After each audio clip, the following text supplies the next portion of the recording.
क्या जीते हैं दोस्तों आज लोग हम। ये जो विक्ट्री है ऑस्ट्रेलिया के ऊपर ब्रिस्बेन में आफ्टर 32 ईयर्स, वहाँ पे किसी फॉरेन टीम ने ऑस्ट्रेलियन टीम को हराया है। तो ये विक्ट्री हमें सेलिब्रेट करनी है, इसलिए विक्ट्री ये प्रोमो कोड एक्टिवेट किया है and 32% discount on all our research products आपको मिलेगा investedna.in पे। If you will go for combo offers the discount can go up to 50-55% also. तो जरूर investedna.in को विजिट कीजिएगा दोस्तों। Now we are going to talk about Indigo Paints. Yes, Dhoni भाई की कंपनी यानी कि धोनी भाई इसके ब्रांड एम्बेसडर है। आप लोगों ने देखा होगा वो एक जीब्रा है और धोनी भाई की जो एड है काफ़ी इंटरेस्टिंग एड है। तो अभी मतलब लास्ट 3-4 सालों में काफ़ी ज़्यादा उन्होंने एडवर्टीजमेंट स्पेंड किया इस कंपनी ने, और अभी आईपीओ आ रहा है। So this is a typical process a lot of companies follow. Awareness create किया जाता है बहुत ज़्यादा वहाँ पे, and then the next plan is IPO launch वगैरह करके और ज़्यादा बिजनेस एक्सपांशन करना होता है, which is a very good thing. तो यहाँ पे 7 पॉइंट एनालिसिस काइंड ऑफ रहेगा इस आईपीओ का, जिसमें फर्स्ट आईपीओ डिटेल्स के बारे में बात करेंगे, कंपनी ओवरव्यू रहेगा, फाइनेंशियल परफॉर्मेंस रहेगा, पीयर कंपैरिजन रहेगा, की स्ट्रेंथ्स के बारे में बात करेंगे, की रिस्क्स क्या क्या हो सकते हैं इस आईपीओ में, इसके बारे में भी बात करेंगे, and last but not the least the valuation parameter, जो बहुत ज़्यादा एक्सपेंसिव है बट इंडस्ट्री ही बहुत ज़्यादा एक्सपेंसिव है ये, तो उसका भी एक कंपेरेटिव एनालिसिस आप लोगों के सामने प्रेजेंट करने वाला हूं दोस्तों। So first one is IPO details. तो फ्रेश इशू कितना है, ऑफर फॉर सेल कितना है। तो फ्रेश इशू है 300 करोड़ का एंड ऑफर फॉर सेल है 870 करोड़ रुपीस का। सो टोटल 1170 करोड़ रुपीस का आईपीओ ये आने वाला है। सो यहाँ पे टोटल मार्केट कैपिटलाइजेशन अगर हम देखेंगे कंपनी का, तो अराउंड 7 से 8 हजार करोड़ रुपए का रहेगा। But looking at the grey market premium, जो मैं लास्ट में बात करना चाहता था, बट बहुत सारे लोग ग्रे मार्केट प्रीमियम क्या है इसमें बहुत ज्यादा इंटरेस्टेड होते हैं। सो अराउंड 600 से 700 रुपए का ग्रे मार्केट प्रीमियम यहाँ पे चल रहा है। इट मीन्स अराउंड 50 to 60% तक लिस्टिंग गेन एटलीस्ट अभी तो ग्रे मार्केट हमें सजेस्ट कर रहा है। तो जो लोग लिस्टिंग गेन के लिए इस आईपीओ में इन्वेस्ट करना चाहते हैं, तो definitely it is a good news for you people. But जो लोग as an investment point of view से सुनना चाहते हैं, तो यहां से वो वीडियो और ज्यादा देख सकते हैं। बट जिनको सिर्फ लिस्टिंग गेन के लिए था, looks like the video is over for you. But knowledge point of view और कंपनी का और ज्यादा इंफॉर्मेशन आपको चाहिए, तो ये वीडियो आगे भी देखिएगा दोस्तों। सो 870 करोड़ रुपए, 870 करोड़ रुपीज में जो प्रमोटर्स है वो भी कुछ शेयर्स बेच रहे हैं, अराउंड 16.7 लाख शेयर्स वो बेच रहे हैं। Secure capital and another SCI investment, ये जो प्राइवेट इक्विटी प्लेयर्स है सिंगापुर एंड मॉरिशस से, तो वो भी यहाँ पे स्टेक बेच रहे हैं अपना, अराउंड 20.05 लाख शेयर्स सिक्योर बेच रहा है एंड एससीआई बेच रहा है 21.65 लाख शेयर्स। तो ओवरऑल आफ्टर आईपीओ जो प्रमोटर्स का स्टेक है फ्रॉम 60.05% टू 54% नीचे आने वाला है। नाउ जो फ्रेश इशू है 300 करोड़ रुपए जो कंपनी रेज करने वाली है, वो किस लिए यूज करने वाली है, तो expansion of the existing manufacturing facility जो तमिलनाडु में है, पुडुकोट्टाई, नाम अगर गलत लिया है तो प्लीज माफ कीजिएगा दोस्तों। तो वहां पे 150 करोड़ रुपए वो इन्वेस्ट करने वाले एक्सपांशन पॉइंट ऑफ व्यू से to manufacture water based paints. Then purchase of tinting machines and gyro shakers, तो ये जो डिस्ट्रीब्यूटर्स उनके डीलर्स है वहां पे टिंटिंग मशीन्स रखेंगे वो, ताकि जो पेंट्स वगैरह क्रिएट के मतलब वहां पे लोकल लेवल पे भी मिक्स वगैरह करने के लिए वो यूज होती है टिंटिंग मशीन्स, तो उसमें 50 करोड़ रुपीस इन्वेस्ट करने वाले हैं। Repayment of certain borrowings around 25 crore rupees है, तो वो भी करने वाले हैं, और उसके बाद ये company completely debt free company बन जाएगी एंड जनरल कॉर्पोरेट पर्पजेस ये इनका फ्रेश इशू जो है 300 करोड़ रुपए, यहां से ये पैसे यूज होने वाले हैं। बाकी ऑफर फॉर सेल प्रमोटर्स ने थोड़ा स्टेक कम किया है, हम नॉर्मली थोड़ा सा खराब लगता है, बट जो प्राइवेट इक्विटी इन्वेस्टर्स है उन्होंने पूरा पैसा नहीं निकाल रहे, कुछ स्टेक वहां पे रख रहे हैं, और वो उनका कहना है कि नेक्स्ट 5 से 6 सालों के लिए हम इसमें इन्वेस्टेड रहना चाहेंगे। So this is a positive side. So let us see कि कितना रहते नहीं रहते। एक बार लिस्ट होने के बाद तो I think everybody is open to sell their shares, तो वहां पे कोई प्रॉब्लम नहीं है। So between 20th of January to 22nd of Jan तक ये आईपीओ ओपन रहने वाला है। QIB क्वालिफाइड इंस्टीट्यूशनल बायर्स के पास 50% होगा, जो मतलब कोटा होगा, 15% for non institutional investors like HNIs and 35% for retail investors. Discount offer किया इन्होंने for eligible employees for around 148 rupees, यानी कि 10% का डिस्काउंट एम्प्लॉयज जो है, कुछ एलिजिबल एम्प्लॉयज को इन्होंने ऑफर किया हुआ है. सो लेट्स सी कि कैसा वो रिस्पॉन्स रहता है उसके लिए. तो आने वाले समय में उस पर अपडेट्स भी आप लोगों को देते रहेंगे. Now will talk about the company overview. कब फॉर्म हुई थी भाई कंपनी फॉर्म हुई थी 2000 में. It started with manufacturing low and cement paint, तो वहां से वो शुरू हुई थी और आज फिफ्थ लार्जेस्ट प्लेयर है in decorative paints industry in India. In terms of revenue की हम बात करें एज ऑफ FY20, कैसे हुआ ये? इट वॉज ड्रिवन बाय की फोकस ऑन डिफरेंशिएटेड प्रोडक्ट्स. तो ये इस कंपनी की खासियत है, इंडिगो डिफरेंशिएटेड प्रोडक्ट्स. तो अलग अलग प्रोडक्ट्स वो बनाते हैं, जैसे कि मेटालिक इमल्शन हो, कोट इमल्शन हो, फ्लोर कोट इमल्शन हो, टाइल कोट इमल्शन हो, देन ब्राइट सीलिंग इमल्शन हो, dirt proof and water proof exterior laminate, exterior and interior acrylic laminate, PU super gloss enamel. ये अलग अलग इंडिगो डिफरेंशिएटेड प्रोडक्ट्स इस company ने यहाँ पे मैन्युफैक्चरिंग करती है और ये फर्स्ट कंपनी है to do all these differentiated products. So this is the reason. And another reason for this growth is increasing presence in Tier 2, Tier 3 and Tier 4 and rural areas. तो इनका जो focus है Tier 1 cities नहीं है, इनका major focus है Tier 2, Tier 3, Tier 4 and rural areas. तो ये इनका फोकस है. Fastest growing amongst top 5 paint companies in India है. Reason behind because of the low base. तो इसके बारे में बात करेंगे जब कंपेयर करेंगे हम. Then they have 3 manufacturing facilities, Jodhpur, Kochi and Tamil Nadu में है. That is Pudukkottai. ये नाम थोड़ा मुश्किल है प्रोनाउंस करने में, इसलिए मैं तमिलनाडु बोल रहा था. So it manufactures a complete range of decorative paints including emulsions, enamels, wood coatings, distempers, primers, putties and cement paints. तो ये ओवरऑल सारा प्रोडक्शन ये कंपनी करती है. एक्सटेंसिव डिस्ट्रीब्यूशन नेटवर्क है इस कंपनी का. It is present across 27 states and 7 union territories also. As of September 2020, total 4,603 tinting machines इन्होंने across 10,988 active dealers के पास रखी है. So जो local level पे वो mix करना पड़ता है पेंट्स वगैरह के लिए, because इनकी जो फोकस है ये डिफरेंशिएटेड प्रोडक्ट्स पे बहुत ज़्यादा है, उसके लिए इनको ये टिंटिंग मशीन्स वगैरह यूज़ करते हैं. And that's why they are going to use around 50 crore rupees in adding new tinting machines and gyro shakers also. Now will talk about the financial performance कि भाई फाइनेंस कैसे है कंपनी की, overall कैसा है, revenue कैसा है, growth कैसी है, प्रॉफिटेबिलिटी कैसी है, मार्जिन्स कैसे है. सो लास्ट 3 सालों में 24.7% से रेवेन्यू फ्रॉम ऑपरेशंस ग्रो हुए हैं. आई थिंक लुक्स लाइक इंडस्ट्री भी काफ़ी अच्छी तरीके से ग्रो हुई है, तो ये कंपनी भी ग्रो हुई है. ईयर ऑन ईयर अगर हम बात करते हैं, so first half of FY21 जो था, it is down by hardly 4.8%. अब जब इंडस्ट्री का जो फॉल था इससे काफ़ी ज़्यादा था, डबल डिजिट में फॉल थे सेल्स रेवेन्यूज में. तो ये कंपनी के फॉल्स क्यों कम हुए? 259 crore रुपीज़ का रेवेन्यू हुआ है H1 FY21 में, एंड FY20 में 625 crore रुपीज़ का है. Year on year for the first half it is down by hardly 4.8%. Reason behind because this company focuses on rural areas, Tier 3 cities, Tier 4 cities. So that was the main differentiating factor. इसीलिए इस company का पे इतना ज़्यादा impact नहीं हुआ है compare to other companies.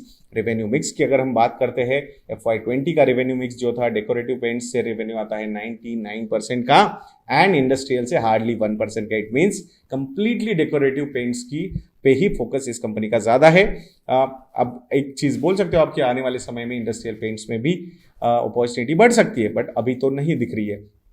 पहले सबसे ज़्यादा इनका प्रेजेंस था साउथ एरियाज़ में ही, 53% था FY18 में, देन हुआ 50% and now it is 46% in south Indian market में. जोन अगर हम बात करते हैं, साउथ जोन में 46% का बिजनेस आता है, 28.99% आता है ईस्टर्न पार्ट ऑफ इंडिया से, 13.8% western India and north India से आता है 10.88%. सो धीरे धीरे आई थिंक सारा शेयर बढ़ाने की कोशिश कंपनी की तरफ से हो रही है. और उसका एक सिंपल एग्जांपल है, जिस तरीके से एड्स हमें नेशनल टीवी पे इस कंपनी के दिख रहे हैं, it means they are trying to enter into all these markets और they want to increase their market share across other 3 regions also except south, क्योंकि साउथ में तो ऑलरेडी उनके पास काफी अच्छा बिजनेस और अवेलेबल है, वहां पे भी ग्रोथ के अपॉर्चुनिटीज डेफिनेटली अवेलेबल होंगे. नाउ एबिटा का अगर हम नंबर देखते हैं तो लास्ट 3 सालों में बहुत बढ़िया तरीके से एबिटा ग्रोथ हुई है 87.8% की, और इसके पीछे का रीजन है the EBITDA margins, growth in EBITDA margins. तो FY18 में एबिटा मार्जिन्स थे 6.4%, देन FY19 में हुए 10.1%, FY20 में हुए 14.6%, and in this particular challenging year H1 FY21 में the EBITDA margins are 18.5%। So this shows कि बहुत बढ़िया तरीके से जो ग्रोथ, मतलब रेवेन्यू तो आपके ग्रो हो ही रहे हैं अराउंड 24% से, उसके अलावा आप मार्जिन्स काफी बढ़िया तरीके से इंप्रूव कर पा रहे हो, and this is the reason why the profit numbers are also looking good. So now the next one is the profitability angle. अगर हम देखते हैं, so CAGR in profitability is 92.8% across last 3 years. FY18 the PAT was 12.9 crore rupees, FY19 the PAT was 26.9 crore rupees, and FY20 the PAT was 47.8 crore rupees. और margins जो है, PAT margins from 3.2% in FY18 to 5% in FY19 to 7.7% in FY20, and now H1 FY21 the PAT margin is 10.5%. इतने hard time में जहां पे revenue आपके shrink हुए हैं by 4.8%, but still your profitability has gone up. So अगर यही ऐसा साल रहा तो अराउंड 55 टू 60 करोड़ रुपीस तक प्रॉफिटेबिलिटी इस कंपनी की रह सकती है in this challenging year of FY21। So जहां other companies are struggling for growth for this financial year, I'm not talking about the industry, but for this financial year, looks like because of the rural support, tier 2, tier 3 and tier 4 cities support, this company looks quite promising. तो यहाँ पे growth नजर आ रही है, so that is a good sign.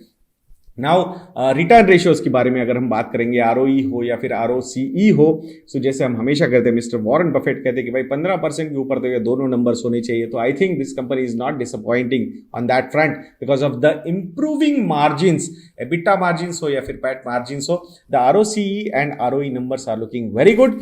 27.7% का ROCE का number है and ROE is at 24.2%। This is a very positive sign. Last year it was FY20 में भी यही सेम नंबर थे। उसके पहले अगर हम जाएंगे FY18 the numbers were around 10%, FY19 the numbers were around 18%, both the numbers ROE and ROCE, but now with decreasing debt and increasing equity, आप इक्विटी बेस भी इनका बढ़ रहा है because of the fresh issue. So यहाँ improved margins are looking quite good, 24 to 27 के बीच में ROE and ROCE के numbers are very strong numbers, that's what I feel। और आने वाले समय में with the improving profits and low base of equity and capital employed, looks like the numbers will keep on going up and up only. So let us see now आपका पसंदीदा peer comparison कि भाई बाकी industry कैसी है, overall size कैसी है, market share कैसा है कंपनीज का। So total decorative paints industry के बारे में बात करेंगे because this particular company 99% of the revenues come from the decorative paints. तो यहाँ पे 40,300 करोड़ रुपीस का टोटल मार्केट है डेकोरेटिव पेंट्स का, जिसमें 42% मार्केट शेयर है एशियन पेंट्स का, अराउंड 12% मार्केट शेयर है बर्जर पेंट्स का, 7% मार्केट शेयर है कंसाई नेरोलैक का, एक्सो नोबेल इज 5%। भाई इंडिगो पेंट्स कहां पे है? इंडिगो पेंट्स है 2% market share only and 32% others है। सो अभी मतलब ऑब्वियसली साइज जो है वो बहुत बड़ी इंडस्ट्री की, बट मार्केट शेयर बहुत छोटा है, तो बेस भी छोटा है, तो यहां से ग्रोथ की अपॉर्चुनिटीज डेफिनेटली आने वाले समय में काफी अच्छे हो सकते हैं। सो टॉप 4 प्लेयर्स यहाँ पे 66% मार्केट शेयर्स को ओन करते हैं as the industry present significant entry barriers, but ये कंपनी ने अभी एंट्री ले ली है। So now so over the period I think market share gain करने में कोई प्रॉब्लम ज्यादा होना नहीं चाहिए because of the low base effect. Let us see, I think growth numbers could be quite interesting. So development of an extensive distribution network, ये एक बहुत बड़ा बैरियर है इंडस्ट्री में। Heavy marketing cost and brand recall, ये सारी चीजें होती है एंट्री बैरियर्स के लिए, बट लुक्स लाइक कि अभी ये कंपनी ने एंट्री ली है, मार्केट शेयर विजिबल होना शुरू हुआ है। सो आने वाले समय में hopefully the company will be able to establish and at least gain market share from the other market, the unorganized market से भी अगर ले पाए, so I think that would be quite a good achievement for the company because company is targeting tier 2, tier 3, tier 4 and rural areas. So वहां पे most of the players are unorganized players, तो वहां से अगर market share ये company ले पाई, अपने distribution network अच्छे से बना पाई, अपने जो टिंटिंग मशीन्स है वो अच्छे से इस्टेब्लिश कर पाई, गायरो शेकर्स अच्छे से इंप्लीमेंट कर पाए, so obviously dealers will also would like to want sell their products only. So let us see क्या क्या चीजें आने वाले समय में होती है।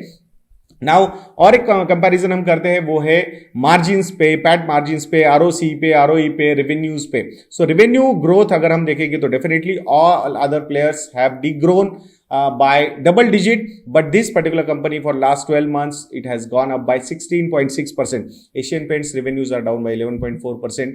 Berger Paint even revenues are down by 10.6%. Kansai Nerolac sales are down by 19.6%. Akzo Nobel the shares sales are down by 23.5%, but Indigo Paints sales are up by 16.6%. Reason you people know, tier 2, tier 3, tier 4 cities and rural areas. Now operating profit margins की अगर हम बात करेंगे, सो 21% के साथ leader है यहाँ पे एशियन पेंट्स. ऑपरेटिंग लिवरेज जिसे कहा जाता है कि भाई फिक्स्ड कॉस्ट तो फिक्स्ड कॉस्ट होती है, एक लेवल के ऊपर अगर आप सेल्स बढ़ाने शुरू कर दोगे तो उसका सीधा इंपैक्ट आपके ऑपरेटिंग प्रॉफिट मार्जिन पे होता है पॉजिटिवली. सो वो हमें दिखता है एशियन पेंट्स के साथ 21% का ऑपरेटिंग प्रॉफिट मार्जिन है. Berger paint 16%, Kansai Nerolac 15.3%, Akzo Nobel 13.6% and Indigo paints 14.6%.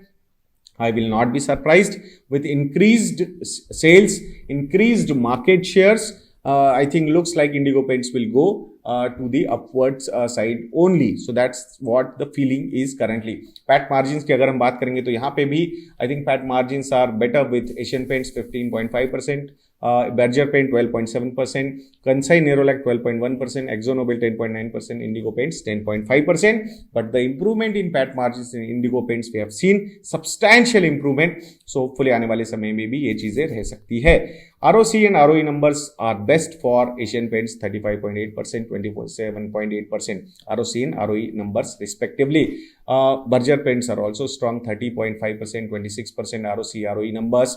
Kansai Nerolac 18% and 14%, Akzo Nobel 28% and 20%, and Indigo Paints 27.5% and 24.3%. तो इंडस्ट्री के साथ में ही ये नंबर्स नजर आ रहे हैं और आने वाले समय में ये और ज्यादा इंप्रूव भी हो सकते हैं because of the low base effect, no new requirement of capital looks like, और ऑपरेटिंग लिवरेज बढ़ेगा तो मार्जिन्स बढ़ेंगे तो फिर ये नंबर्स भी काफी अच्छी तरीके से इंप्रूव हो सकते हैं. तो यहाँ पे looks like company is very well positioned to take that advantage. Now we will talk about the key strengths of this company. So attractive growth prospects due to lower base. ये तो strength है ही, मतलब ये आप investment point of view से सोचिए rather than, because obviously अगर आप 100 करोड़ का बिजनेस कर रहे हो, एक कंपनी 5,000 करोड़ का बिजनेस कर रही है, तो डेफिनेटली अगर आप 100 से 150 करोगे और 5,000 से 6,000 भी करती है तो आप 50% से ग्रो करोगे, वो 20% से ग्रो करेगी. तो एक एडवांटेज रहेगा ही इन्वेस्टर्स के लिए. देन फर्स्ट मोर एडवांटेज है कंपनी के पास. क्यों? Because of the differentiated products. कोई भी कंपनी यहाँ पे इतने ज्यादा डिफरेंशिएटेड प्रोडक्ट्स किसी कंपनी ने नहीं बनाए. Then fastest growing and least impacted in covid times है ये कंपनी. क्यों? Because rural areas, tier 2, tier 3, tier 4 cities. A robust improvement in margins and return ratios because of the operating leverage. जिससे जैसे और business बढ़ता जाएगा, fix cost कम होती रहेगी, या फिर फिक्स तो फिक्स्ड है, भाई वेरिएबल कॉस्ट पे आप मार्जिन्स बढ़ा सकते हो. Then focused brand building under one umbrella called Indigo. तो यहाँ पे हम देख रहे हैं जिस तरह से एडवर्टीजमेंट आते हैं धोनी भाई करते हुए जो जीब्रा आता है, आई think that is another thing. I think वो एक इस्टेब्लिश हो चुका है माइंड में हमारे. एंड एक्सटेंसिव डिस्ट्रीब्यूशन नेटवर्क है कंपनी का, 27 स्टेट्स, 7 यूनियन टेरिटरीज, और आने वाले समय में आई थिंक पूरा इंडिया ये अच्छी तरीके से कवर कर पाएंगे. नाउ की रिस्क के बारे में अगर हम बात करते हैं, सो ऑब्वियसली कोविड का एक पैंडेमिक का रिस्क तो है ही, वो हर एक प्लेयर को है, but compare to other players looks like the risk is lesser here. Inability to identify evolving preferences because majorly presence है tier 2, tier 3, tier 4 and rural areas. तो वहाँ पे इतनी ज़्यादा स्टडीज वगैरह होती नहीं है to find out these things. तो वो एक चैलेंज रहेगा कि भाई प्रेफरेंसेस, इवॉल्विंग प्रेफरेंसेस क्या क्या हो सकते हैं, वो समझने के लिए कंपनी को खुद ही एफर्ट करना पड़ेगा rather than identify any consultant और surveys and all those thing जहां से वो कुछ आइडेंटिफाई कर सकते हैं, which the Asian paint company does it very very well and that's why they are market leaders. Inability to enter the new relationship with dealers and painters, ये भी एक प्रॉब्लम होता है नॉर्मली पेंट इंडस्ट्री के लिए, सबसे बड़ा barrier है, बट लुक्स लाइक कि धीरे धीरे ये कम हो सकता है, बट अभी तो ये रिस्क रहेगी. Not being able to enter into long term agreements with dealers because of the जो एरियाज में ये प्रेजेंट है, तो वहां पे इतनी विजन नहीं होती बिजनेस पॉइंट ऑफ व्यू से, so that is another problem. Then under utilization of manufacturing facilities, ये एक चीज है इस कंपनी के साथ जो हाईलाइट हुई है रिस्क के तौर पे। एंड सरप्राइजिंगली कंपनी 150 करोड़ रुपए यूज कर रही है एक्सपांशन ऑफ एग्जिस्टिंग फैसिलिटी, तो ये थोड़ा सा मिसमैच मुझे कंपनी की तरफ से नजर आ रहा है। सो लेट्स सी कि क्या कंपनी का जस्टिफिकेशन इस पे आता है। And significant sales are derived from Kerala. 46% of the mix is from South India, और उसमें मैक्सिमम पोर्शन आता है केरला से। तो ये कंसंट्रेशन रिस्क है कंपनी की, which company is trying to avoid with increased market share from, या फिर revenue share from different zones of India also. So let us see क्या क्या होता है। नाउ वैल्यूएशन पैरामीटर पे पी रेशो के हिसाब से अगर हम बात करेंगे तो भाई सबसे महंगा सेक्टर है ये। मतलब इंडिगो का अगर हम पी रेशियो देखते हैं तो 99 टाइम्स है, Asian paints 113 times, then Berger paint 128 times, and Kansai Nerolac around 84 times, और सेम इसमें एक्जो नोबेल भी है। तो ये सारी चीजें अगर हम देखते हैं, सो डेफिनेटली प्रीमियम वैल्यूएशन वाला ये सेक्टर है, जहां पे बराबर थोड़ा सा डिस्काउंट पे इन्होंने लॉन्च किया है compare to the top 2 players, top 3 players की अगर हम बात कर दें। So definitely I think looks like looking at the grey market premium, people are still bullish about this company. छोटी कंपनी है, 7,000-8,000 करोड़ का मार्केट कैपिटलाइजेशन हो सकता है एट द बेस प्राइस।